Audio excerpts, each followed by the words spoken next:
उफ़! कुछ दिन इस तरह के होते हैं ना कि जिनके बारे में अगर आप बाद में भी सोचो ना तो यू थिंक कि यार हमने ये दिन कैसे पुल ऑफ किया है। मतलब ये था मेरे देवर की बारात का दिन और इस टाइम सुबह के 6:30 बजे हैं और हम सिलोन जा रहे हैं क्योंकि दिन की बारात जानी थी काफ़ी दूर। बेसिकली मेरे देवर और देवरानी की ये ख्वाहिश थी कि वो लोग पहाड़ों में बारात करें और हमें भी लिटरली इतना ज़्यादा मज़ा आया था ना, क्योंकि फर्स्ट टाइम हम लोग पहाड़ों में बारात लेके जा रहे थे और वो भी हमारे घर की शादी थी। मैं और मेरी मदर इन लॉ हम दोनों तैयार हुए थे फैब सैलून से और इनका मेकअप बहुत अच्छा था यार। मतलब इन्होंने हमसे पहले पूछा, हमारी रिकमेंडेशन भी पूछी, हमें किस तरह का मेकअप चाहिए। हमने जैसे जैसे उनको बताया उन्होंने एग्जैक्टली वैसे ही किया। प्लस वो हमें साथ साथ गाइड भी कर रहे थे कि आपके फेस पे क्या सूट करेगा, आप किस तरह के बाल बनाएं जो आपको सूट करेंगे। उसके बाद मेकअप करा के हम लोग सीधा आए वापस घर। जब हम घर आए तो एवरीबडी वॉज रेडी। अलाइना को मैंने सुबह नहीं उठाया था ताकि उसकी थोड़ी बहुत नींद पूरी हो जाए। तो जब मैं वापस आई तो she was not ready. Of course मैंने जल्दी से उसको रेडी किया। मेरी मदर इन लॉ ने बाकी सारा सामान गाड़ी में डाला जो जो हम लोगों ने साथ लेके जाना था और भाई हम लोग निकल चले बारात लेने के लिए। अब इस वक्त हमें इतना मजा आ रहा था ना, क्योंकि हम लोग फर्स्ट टाइम एक डेस्टिनेशन वेडिंग पे जा रहे थे और वो भी पहाड़ों में। तो I was very excited for it. और भाई ऐसा कैसे हो सकता है कि हमारे घर का कोई इवेंट हो और कोई ना कोई चीज खराब ना हो। तो भाई हम बारातियों में से एक गाड़ी जो थी वो खराब हो गई। अब हम सबको टेंशन ये थी कि यार हम सब ने एक साथ जाना है लेकिन जब वो गाड़ी खराब हुई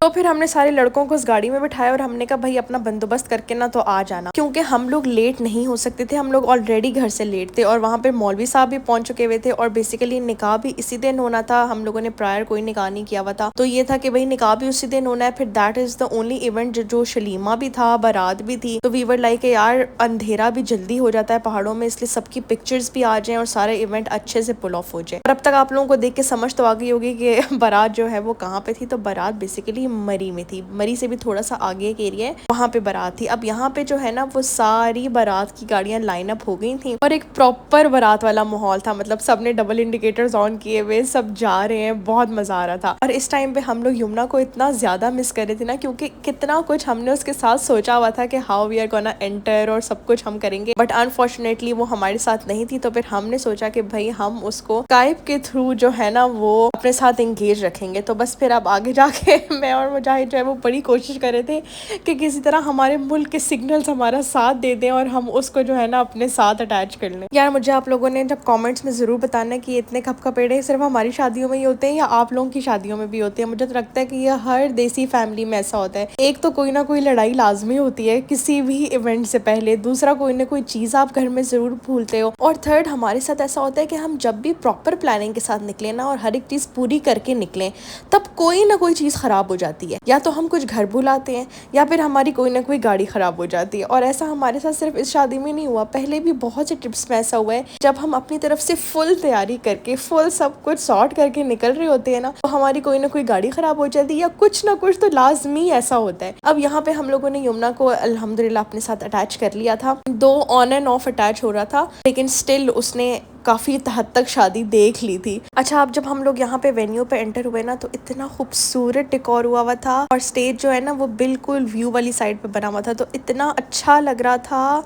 और हम लोगों ने यहाँ पे बहुत सारी पिक्चर्स ली, बहुत सारी वीडियोस बनाई। मैंने तो अपनी रील भी बनाई। अगर आप लोगों ने वो सब देखना है तो डिस्क्रिप्शन में मैंने अपने इंस्टाग्राम का अकाउंट लिंक किया हुआ है, आप वहाँ जाके देख सकते हैं। Place was beautiful, the decor was really really beautiful. और यहाँ पे भी ना हम लोग अपने साथ ढोल वाले लेकर गए हुए थे। अच्छा, यहाँ के जो ढोल वाले थे ना उन्होंने इतना अच्छा ढोल नहीं बजाया था जो हमने सोचा हुआ था कि यार एंट्री पे बहुत अच्छा ढोल बजेगा इन कंपैरिजन टू द ढोल वाला बिफोर नाइट। क्योंकि जो मायो वाले व्लॉग में आप लोगों ने ढोल वाला देखा है ना उसने तो बहुत आला ढोल बजाया था, लेकिन यहाँ वाला जो है ना वो थोड़ा माड़ा सही था। खैर हम लोग यहाँ पे जो है वो सारे बाराती गैदर हुए, हम सब आपस में मिले। उसके बाद हम लोगों ने एक प्रॉपर बारात की शक्ल में एंट्री की। इतना मजा आया ना, इतना खूबसूरत डेकोर हुआ था। मतलब बिल्कुल ड्रीमी सा नहीं होता जिस तरह आपको लगे कोई मूवी सेट चल रहा है।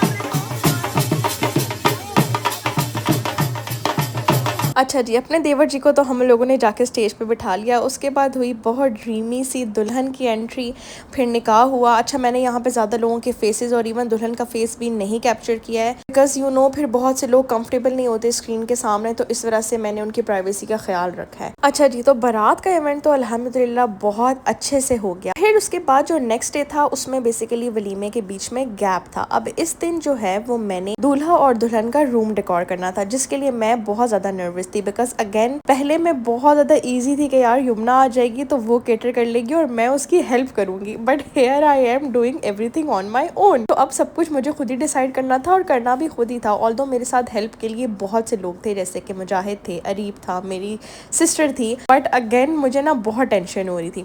और साथ ही साथ मैंने एक छोटा सा सरप्राइज भी प्लान किया हुआ था वलीमे के लिए, कि मैं एक प्यारा सा केक बनवाऊंगी जो कि दूल्हा दुल्हन फिर वलीमे पे काटेंगे। तो खैर बीच का जो गैप वाला दिन था उस दिन सुबह उठ के हम लोगों ने नाश्ता किया और हम निकल पड़े इस्लामाबाद अपने कामों के लिए।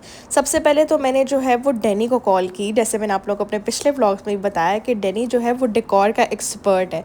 तो मैंने कहा भाई मेरी मदद करो और मुझे बताओ कि मैंने बहुत डिसेंट और बहुत रोमांटिक सा रूम डेकोर करना है, कोई वो ज़्यादा जो है ना खपखपेड़े और वो ज़्यादा भरना नहीं है रूम को। खैर उसने मुझे बड़े अच्छे अच्छे आइडियाज़ दिए जो मुझे बहुत पसंद आए। उसके बाद सबसे पहले हम लोग गए F10 वाली फ्लावर मार्केट। वहाँ पे जाके मैंने अच्छे से बुकेस और जो जो सामान मुझे चाहिए था उसका ऑर्डर दिया। उसके बाद मैं सीधा पहुँच गई तहजीब अपने केक के ऑर्डर देने के लिए। फिर दोबारा हम लोग आए वापस और इतने में हमें बहुत भूख लग गई हुई थी, सो आई थॉट कि यार why shouldn't we just eat something. और मैं यहाँ पे आप लोगों को एक रिकमेंड करूँगी एक जगह कि F10 में आप लोगों ने आना है, ये हाशिर स्वीट्स के साथ ही है द डम्पलिंग स्पॉट। इनके डम्पलिंग्स और इनका चाइनीज़ इतना मज़े का है ना, मतलब मैंने इतनी जगहों से डम्पलिंग्स खाए हैं लेकिन इन जैसा ना किसी का नहीं है।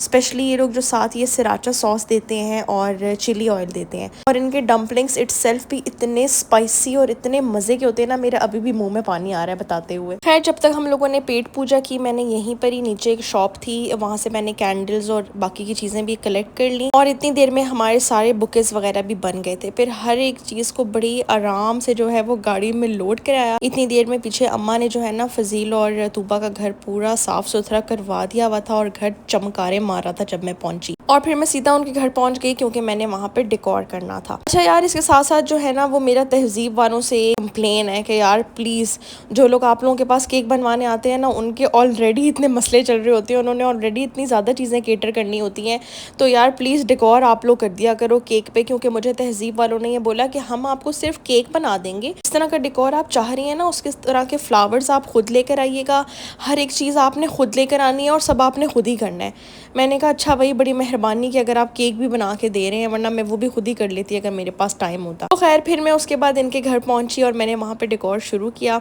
इतना खूबसूरत इनका रूम लग रहा था, माशाल्लाह माशाल्लाह इतना अच्छा डेकोर हुआ था, हर एक चीज़ बहुत अच्छी लग रही थी। उसके बाद हम आए वापस अपने घर, हमने दूल्हा दुल्हन को वेलकम किया और मुझे सारा टाइम टेंशन बस ये पड़ी हुई थी कि पीछे जो मैं कैंडल जला के आई हूँ ना वो कहीं पर्दे पे ना लग जाए या बेडशीट पे ना लग के आग ना लग जाए क्योंकि ऐसी ऐसी मूवीज मैंने देखी हुई है ना कि हर वक्त दिमाग में उल्टे सीधे ख्याल ही आते रहते हैं। खैर हम फिर उसके बाद आ गए नेक्स्ट डे पे जो था वलीमे का डे। अब नेक्स्ट डे जो है वो मैं खुद तैयार हुई थी घर पे। I did not go to any of the salon क्योंकि जो वलीमा था ना वो कोई इतना बड़ा इवेंट नहीं था हमारा, it was just a formal dinner with family. तो मैंने सोचा कि मैं इस पर खुद ही तैयार हो जाती हूँ, बट अगेन तैयार होते ही वेन्यू से पहले हम लोगों ने जाना था केक कलेक्ट करने। अब जब मैं केक कलेक्ट करने जा रही थी तो मैं सारे फ्लावर्स, कैंडल्स, जो जो चीज़ें मैंने एक दिन पहले खरीदी हुई थी, मैं वो सारा कुछ वहाँ लेकर गई। फिर वहाँ जाकर जो है हम लोगों ने पूरे केक को डेकोर कराया। जो केक का डिज़ाइन मैंने चूज़ किया हुआ था ना और जो इंस्पिरेशन मैंने निकाली हुई थी उसमें यहाँ पर फ्रेश फ्लावर्स यूज़ हुए हुए थे, लेकिन मुझे पता था कि मैं एक ही दिन में फ्रेश फ्लावर्स लेके फिर दोबारा तहजीब पे जाके ये सब मेरे लिए बहुत ज़्यादा मुश्किल हो जाएगा। प्लस हमारे साथ गाड़ी में और भी लोग थे क्योंकि हमने डायरेक्ट वलीमे के वेन्यू पे जाना था।